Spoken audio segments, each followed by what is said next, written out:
What's up everybody, Chris Gault here, Healthy Living with Chris Gault. Today we're going to go over raw vegan. What does that even mean? We're going to go over it right now.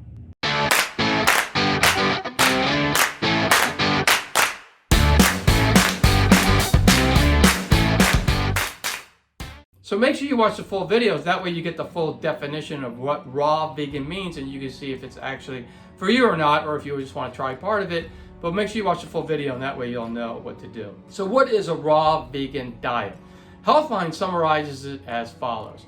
A raw vegan diet consists of mostly unprocessed plant-based foods that are either completely raw or heated at very low temperatures. So let's break that down. What does vegan mean? So vegan means no animal products of any type. So that means no meat, so that means no beef, no chicken, no pork, no seafood, no fish. It also means no animal products.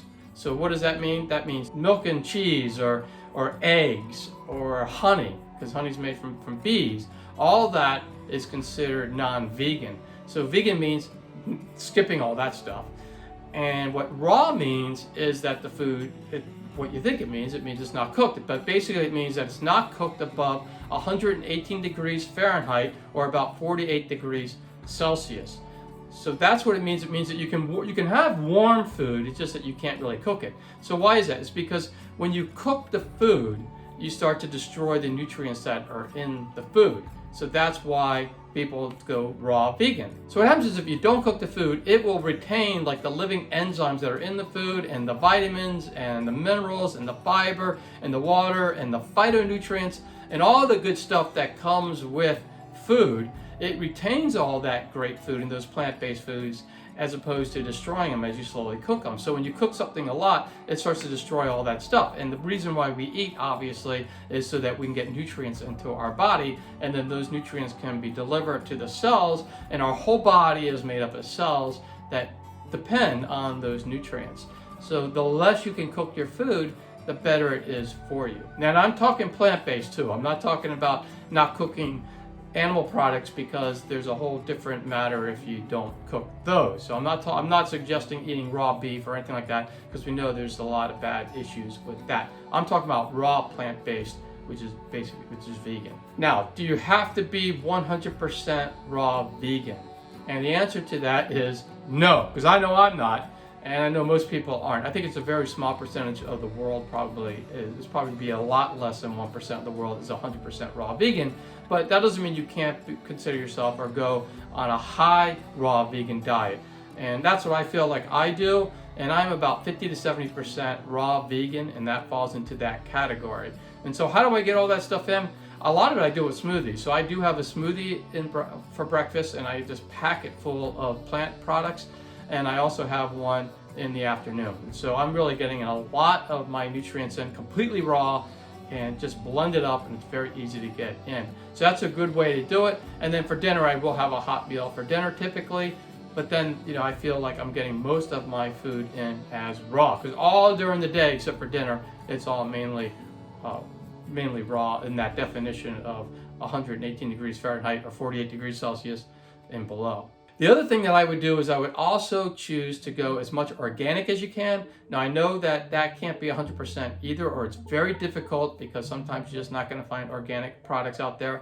And also, sometimes it's okay to eat something that's processed. And just because something's processed doesn't mean that it can't be organic, or just because it's not organic and it's processed means it's bad for you. I would really stay away from things that have a lot of artificial colors in it, a lot of artificial dyes, and a lot of chemicals. Otherwise, those bars that you eat and that kind of stuff, sometimes they are organic, sometimes they're not, but as long as they have like natural flavors and dyes in it, then you're a lot better off than if you went with one that had a lot of chemicals in it. Why would I do this? Like, what are the health benefits of eating a raw vegan diet? Like, what do I get out of it? And one of the things is it lowers cholesterol. And I mean, I can really attest to that, because about a year ago is when I went vegan and my cholesterol dropped about 40 points. I'm in the good range of cholesterol now, the healthy range of cholesterol. I was a little bit high. I was in the higher range.